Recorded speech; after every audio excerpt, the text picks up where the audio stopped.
Your It's mic better, is I so know. good. Yeah. I don't know why it's not always plugged in.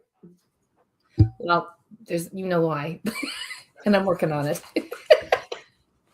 Anyways, yes, no, I appreciate when you have a good mic. Yeah. Good morning, people. Good Morning, Karen. morning. Happy Friday. Is it? I don't know if I'm coming or going right now. Oh dear. What's going on? Well, I mean, I try to space my stuff apart.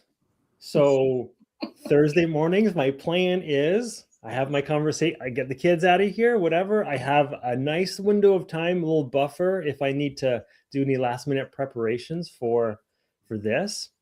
And then we have our conversation. At least that's in theory what's supposed to happen. And then I've maybe got an appointment or two in the afternoon. So now that got squished into today. So now I have you. We have to do a little promo thingy. Then I've got a massage. Then I have a client check-in. Then I have a client. And then I have somebody who's going to come help me look at my electrical for my bathroom renovation stuff. And then I go coach. I'm struggling to find minutes in between for a breath, a shower after I get all coconut oiled up, all the things. So I have a few things going on today. So I'm a little nervous about what's to come. Which is so true, right? About where we are often. And we've talked about you and I and some of the ways we are, that idea of being prepared and kind of having that schedule laid out and how it can, we want to do a good job. Yeah. And if something shifts quickly, which has been, I was saying yesterday that how interesting last September, I made an intentional choice to drop two major things that took a good chunk of my time. And thinking I was going to have this nice airy space to just say, okay, well, now what? What I called it my precious time. I don't know if you remember that. Yeah, I remember that. What do I want to do with my precious time? And the world, the universe kind of went, wait a minute, I'm just going to put some stuff that's like going to be right in your face. That, you'll know that you need to be part of that. May not be your choice. Interesting, right? Interesting enough about it wasn't necessarily what I thought my choice was going to be, but it's where I'm at. So for me, it's like, okay, when I started to, a couple of weeks ago, I mentioned I did an internal kind of reset button about how am I going to show up? How can I embrace this uncertainty of where I need to be, what I need to do, where do I put my precious time, thinking I was going to schedule it all. So yeah, my check-in would be like, today, thank you for adjusting, because that plan that we have every Thursday, I'm not even sure it's happened really on that time yet. However, I know. We're and so being nimble and being, kind to me to say, look, I understand these particular commitments have a structured time, because we're talking about, cancer treatments for people. So that's not negotiable. Yeah. So thank you for that. And for me to let go of something that I really wanted to create consistently for myself. But knowing that that's not possible. And if I had to, which you haven't done yet, but if you said, Karen, I'm going to move on, I would have respected that. And I would have been at peace with that, because I know where I am right now. It's important to me. And this is what I'm supposed to be doing, although I didn't design it that way. I don't know if that makes any sense. Yeah, I think so. I think we have an intention for things to go a certain way, and that's what we're hoping to put out into the world, but it doesn't always manifest the way that we wanted it to. And there's probably some pretty good reason for it that we don't know yet. Right. And we've broken up in the past, Karen. Right? Yes, we have. Yes, we have. And we made up. No, just kidding.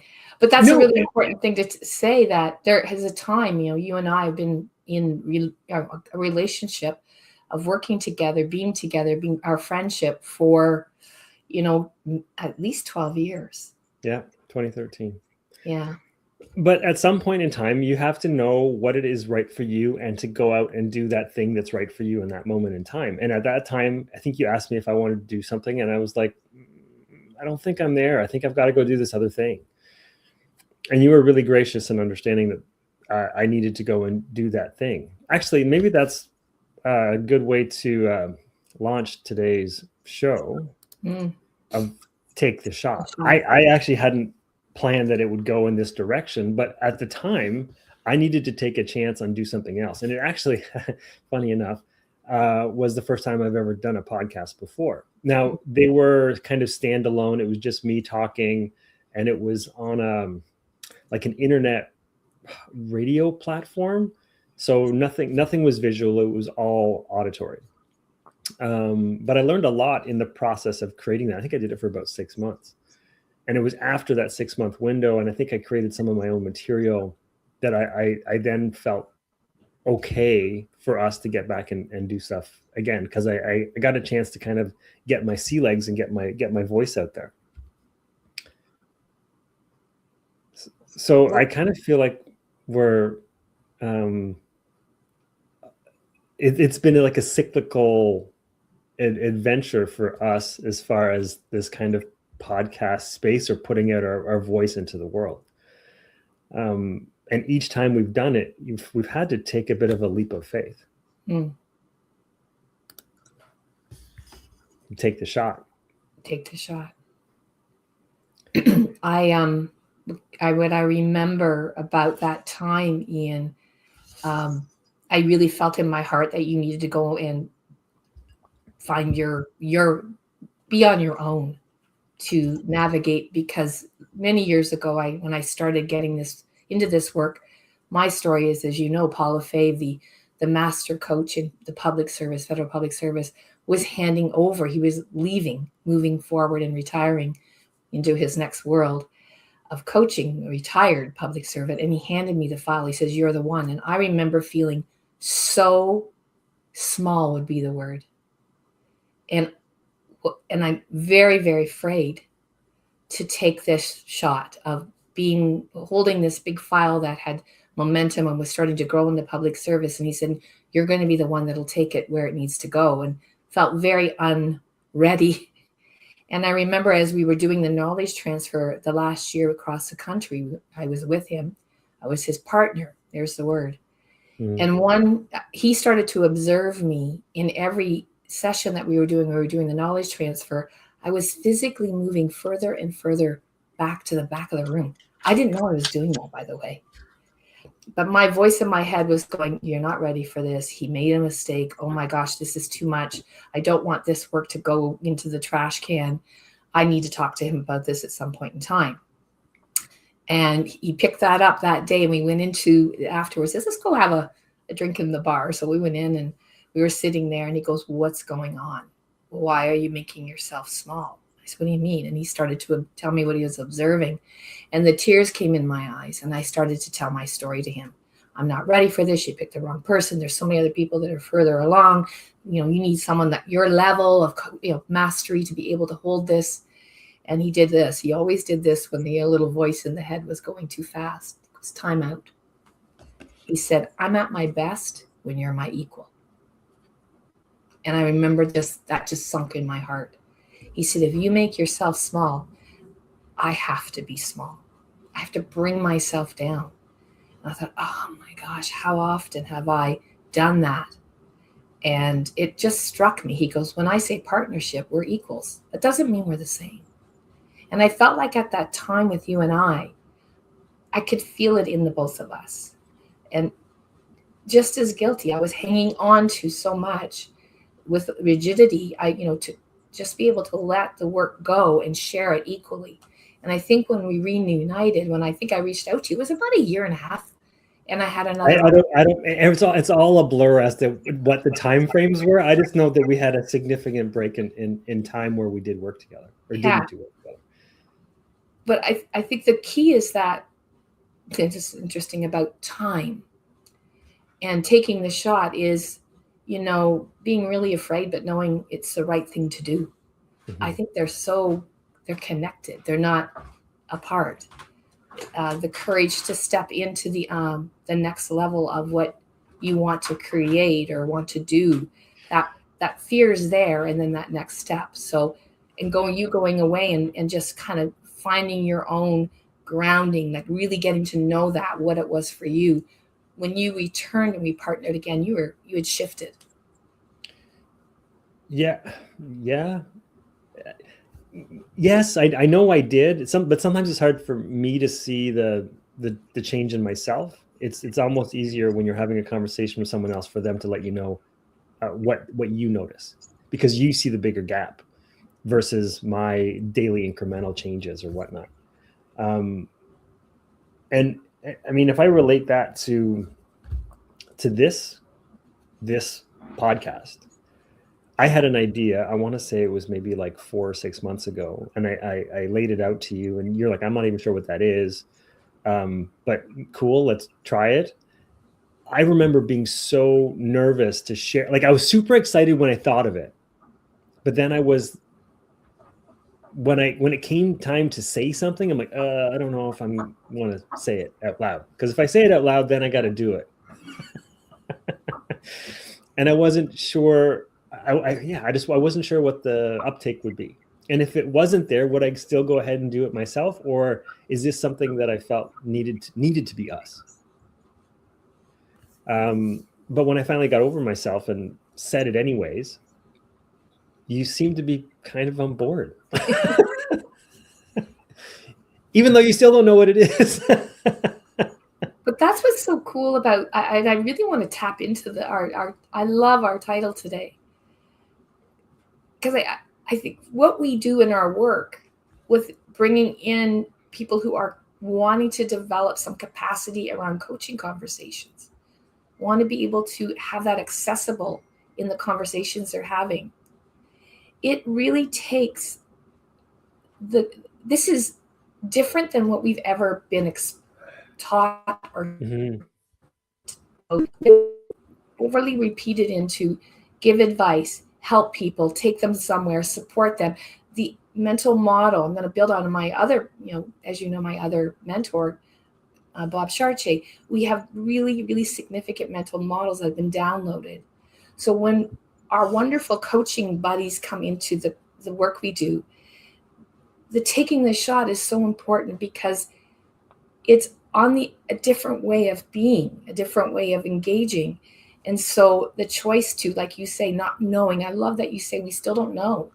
I feel like that in the coaching world is you really have to trust, what you're developing inside of you, because coaching is about building your capacity so you can serve others in a way that serves them. Have this coaching lens to be able to support people. So taking that shot, knowing it's going to be not your typical rhythm. Maybe you're not going to get a ringer. We actually did a practice in our sessions where we got people to be on teams and have to throw a ball into a hoop to try to, replicate it. And watching the first few times when they were like wanting to get it right and how they were missing the bucket. And then when we started to get them to listen to their voices in the head and calm down and just trust their instincts, how they were getting now, a ringer every single time. How when we just trust we've got it in us. It's not going to be perfect. But if you slow things down and just trust that development, how the capacity comes all on its own. Which I think I was in a bit of a spin about. I kept asking, what's our goals? Like I was in that old mental model, wanting to have it all sorted out before we did this. But I let that go. Yeah. Trust the shot. Take the shot. I was thinking of that same experience. I remember we did it I want to say it was in Ottawa. Yeah, it was. For a coaching workshop that we did for over the course of a week or something. And I remember setting that up, and I had never experienced it before.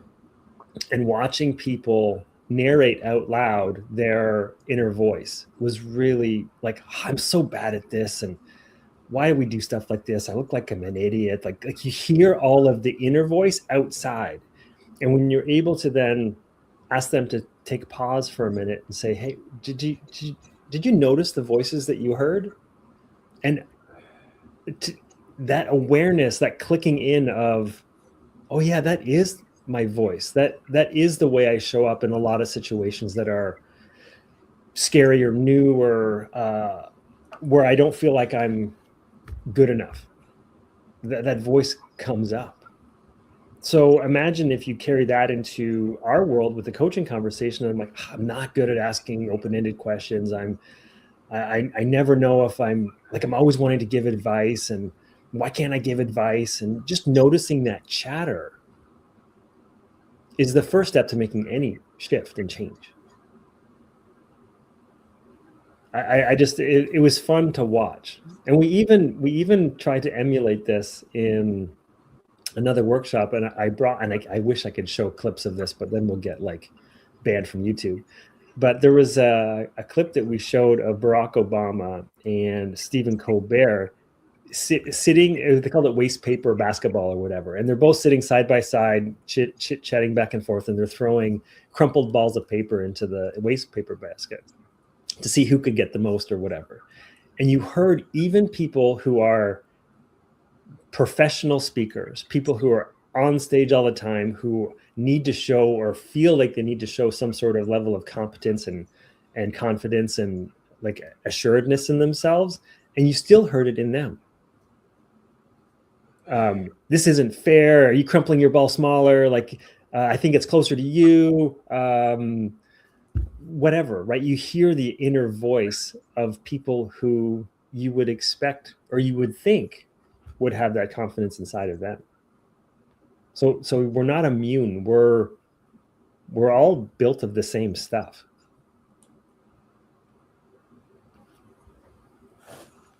Yeah, and one other thing that I uncovered as I was in my journey of doing something very, very different to what I had done for over 45 years. I listened to a podcast on Pima Schroden, and she talked about comfort zone. And she says, many of us like that. But what happens, and this is what struck me, and you can see it as you age, as I'm into the next phase, as you know. When we stay in our comfort zone, even if it's very competent in it, we enjoy it, it actually shrinks as we move forward. Mm-hmm. Our comfort zone becomes smaller because we're not pushing the edges of comfort to grow. So in order to build more space in our comfort zone, we have to be uncomfortable. And she talked about that. In our coaching work with Integral Coaching Canada, we call it edge development. To really push your edge. It doesn't mean radical change. Is to know what your comfort zone is and then pushing the edges of that. Because it was very, very timely for me to hear that podcast, because I was, in my 50s at the time and was quite comfortable. And, probably when we were doing our work, I really was comfortable in that body of work and what we were doing. But what happened was many things changed in the world, which is really important what we're talking about today. And so if I had stayed in my comfort zone, it would have shrunk and not been as useful to who I am and how I want to contribute. So I'm reminded all the time to push myself on those edges. So for example, this podcast is one of them, because there's no prep work. There's no roadmap. You know me. So this is really good at pushing my edge development around that. So the decision to do that is just, this is my opportunity. This is my edge. So I really appreciate that. And in the coaching world, continuing to grow my capacity there is getting on that edge so I can continue to make sure my coaching muscle doesn't start to become a little atrophied. Mm-hmm. Mm-hmm. There's an expression in CrossFit, something about, and it's similar to that comfort zone. Basically, you grow at you only grow if you push that envelope a little bit. If you always stay in your comfort zone and only do the comfort zone thing, like let's say do a workout that is my wheelhouse or something I'm really good at or like, then you'll never push those things that you're uncomfortable with to be able to grow that fitness. So if I like short workouts that are fast and heavy, I'm never going to be good at long distance running workouts because I always avoid them, that kind of thing. So yeah, you have to be okay. And we referenced this last week. I think we have to be okay being wobbly. We have to be okay being wobbly in the process. That it's not going to be easy the first time, and it might not look or feel great.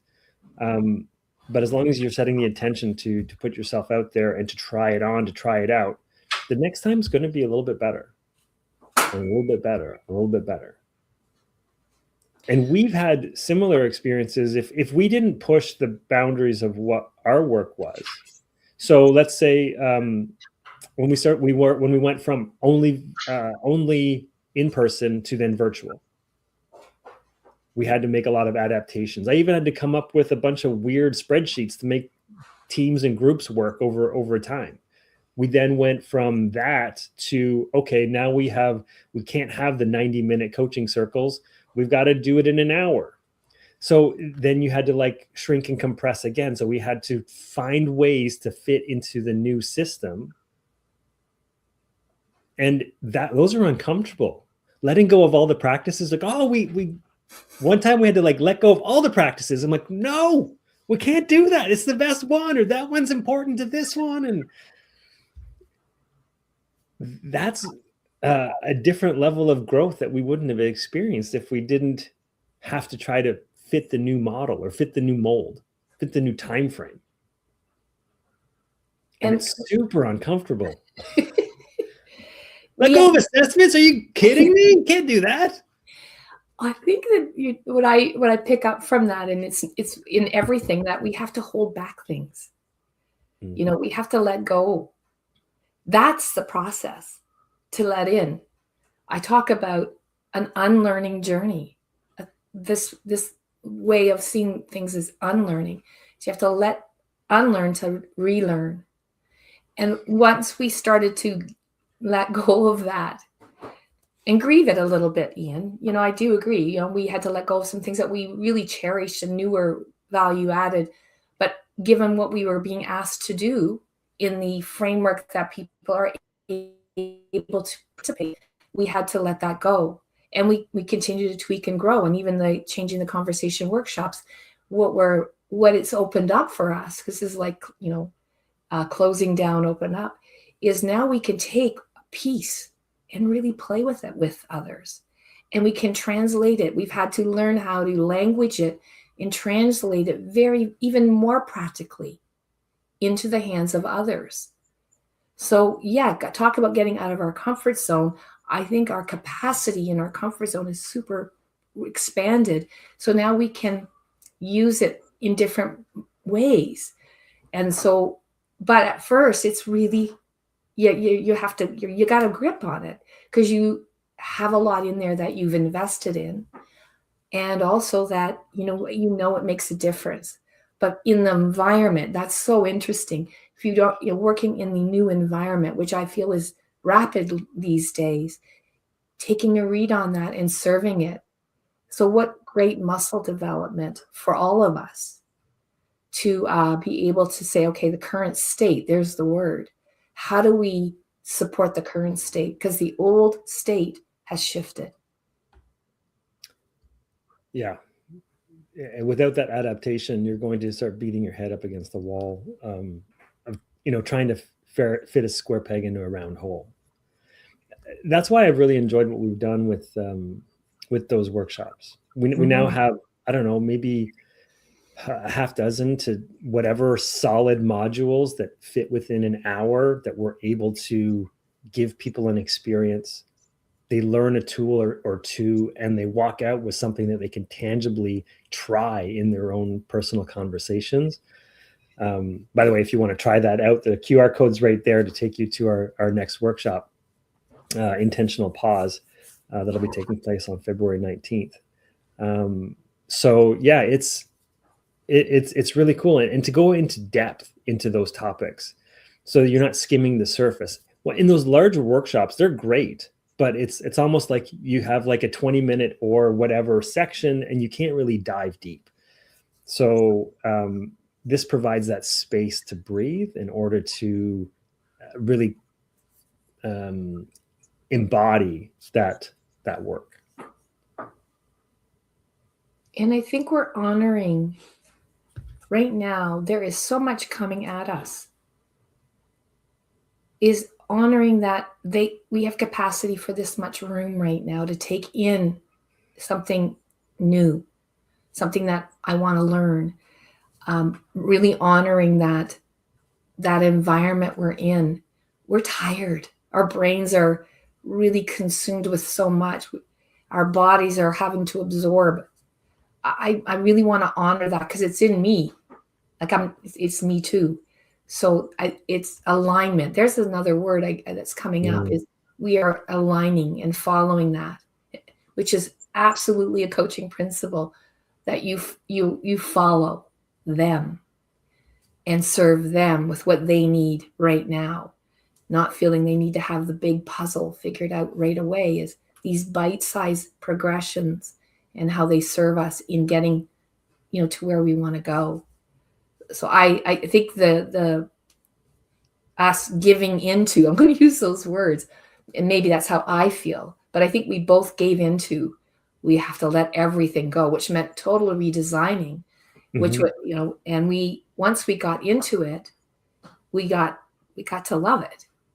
But I think that's the beauty of once you start to get okay being uncomfortable, you start being, you can then play in that space more. So, I mean, with any of our last, I would say at least half dozen series of workshops that we've done. So going back maybe 4 or 5 years, probably. Mm-hmm. As we've gone through sessions after day 1, we're already redesigning day 2, 3, and 4, because this group isn't where we thought they would be at this point in time. We had we kind of have a general plan, and then the plan goes out the window because you want to serve them where they are. So if we stuck to the plan and went from A to Z, we might have lost them. So what does the majority of the group need now? Okay, let's focus our energy and attention there. And then the next day, you're doing the same thing. What do they need now? What do they need now?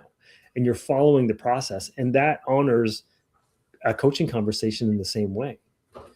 You may have an idea of where this might lead, but you really don't know until you follow them, because they're ultimately going to take you where you want to go. And if you're truly letting them lead the dance, you are back and forth with them, asking them questions to serve them, putting the wheel back in their hands. Where do you want to go? What do you want to do? And then they steer the conversation or steer the workshop. But you have to be okay as the coach to let go of the control of the wheel and follow where it goes. I know what popped up is the willingness to listen to what you're seeing.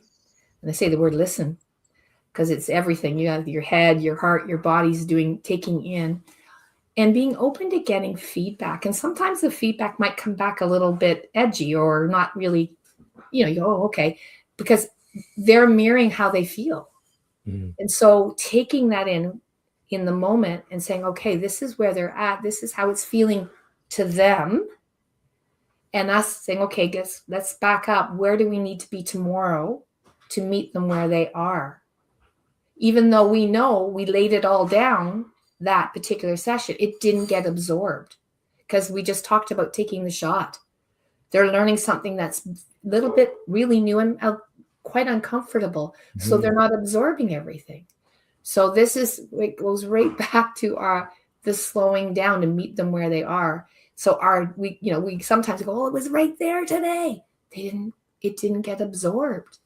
So we know what to refocus on again to bring them along. So that's why the tweaking and the afterwards hearing where they're at, noticing things and us taking good observations really serves them, and it serves us well, because at the end of the day, thinking we've got the right strategy, no, we're going to push through, our plan works, that doesn't go so well. Yeah. And if I think back to, sorry, if I like tie back in the story that you said with Paul, where you felt small, and you're bowing to him to lead this ship, right? Because you don't feel like you're adequate or up to snuff or at the level. It wasn't until we went through a few series of these that I would stop letting you lead, and I would start adding more giving more input, until I felt like I was an equal version of that. And it takes time to get there. But I wasn't, I mean, I would have deferred to you on almost everything at the beginning. It took a long time for me to be okay with, taking my shot or putting my thought out there or my idea. And it took a while to feel like I was your equal in this. Can I ask, because I think it'd be helpful, I'm curious. I know now, I absolutely have seen, the evolution of that with you. What was it that, two things, you stayed in, and where you started to feel that shift for yourself? Do you have a sense of that? Well, I think it took me a while to figure, like at the beginning, I felt like I had a subset of skills that you didn't have, and you had the others. So design, just experience in a group, being able to do quick redesigns on the fly, time keep, stuff like that, along with other things. And I felt like I was like the technical backbone. I could do all the graphics. I could do the behind the scenes stuff and still do the coaching stuff. Right. And then something happened, and I don't know if I can put my finger on the exact time that it happened, but I think it was just a gradual growth of probably like microscopic changes of times where I said something that I wouldn't normally have said, or got myself out of trouble when I could have been in a lot of trouble. Like that time when I spilled the beans and basically screwed up the entire exercise that we were doing, because I thought I knew the right pattern or sequence of events. And then I had to tell everybody exactly what was supposed to happen. So it took some really uncomfortable times and me putting myself out there in ways that I hadn't, that worked out.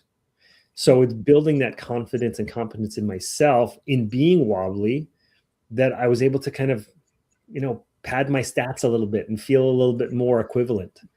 And it took a while for enough of those layers to have happened for me to feel like I was standing side by side. And like I said, there wasn't one, but it was probably dozens of, I don't know if this is going to work, but I'm going to try it anyways. And it worked out. So I think if you can get comfortable being uncomfortable in the stages where you are wobbly, you start to gain your footing. You start to raise your level and raise your game. And eventually you've climbed up the mountain enough to feel like you're part of the game. I know I'm mixing metaphors like crazy, but that's where, I think it's gradual. I mean, it's one thing to throw me in front of a room and hope. I don't know if that's going to make me feel level, but over time with enough experience, I think it starts to come together. And it really didn't hurt that you were often not propping me up, but giving me praise for because I'm my harshest critic. So when I fall short of what I think I should have done, we've always gone back and done little feedback sessions. So you've often propped me up that way, like, oh, you killed this, you're so good at that. And sometimes I wonder, am I really that good at that? I don't even know if I'm that good at it, because I ignore it. I focus on what I wasn't happy about or what didn't go my way or whatever. So just over time, that reinforcement of the things that you're good at, the things that you're doing, along with taking those actions, I think gave me enough confidence to stand side by side. You said the word patient, and I love that. We are often wanting to get there somehow quickly. And that progressional, just what you described for yourself, it could, a series of things. I think that that's the key, is that it's never just one thing. So thank you for sharing that, because I've enjoyed the journey with you, and I can, the transformation is there now. It's just, but it was fun, being part of that and seeing you not give up. Really, you were persistent on, I'm going to try this one. I want to push myself on this one. And it was, like you said, baby steps, which I was going to loop back to this whole part about taking the shot. It's that effort to throw and be in the game. There's the word, be in the game. Step into the game, get off the sidelines, step into the game. And that wobbly, like, I'm maybe not going to get, every basket isn't going to be there in the hoop, but that's not going to happen if I don't throw the ball. Mm-hmm. It's cool. Yeah. And it's funny, you'll like, on a team, you'll have people who don't want to take that shot, who are comfortable being on for the ride. And then there's the guy who's like, give me the ball. I want the ball. But it takes that practice to get to that place where you're the guy saying, I want it. Give me the shot. Let me take the shot. Well, one of our taglines, practice makes permanent. Yeah. So, I mean, I think that ties in really well with what, like, my journey with you in this work together is that not only did I start learning to take my own shots and being okay taking them, but we took them together. Yeah. Right. You need a good assist man to have a good shooter. You don't have the ball, you can't shoot. So, I mean, you kept asking, hey, you want to do another thing? I'm like, okay, let's do another thing. All right, I don't know if it's going to mean anything, or if it's going to become anything or not, but if we do a thing, maybe it'll become a thing. So we did the thing. Cool. Over and over again. So this is the new thing.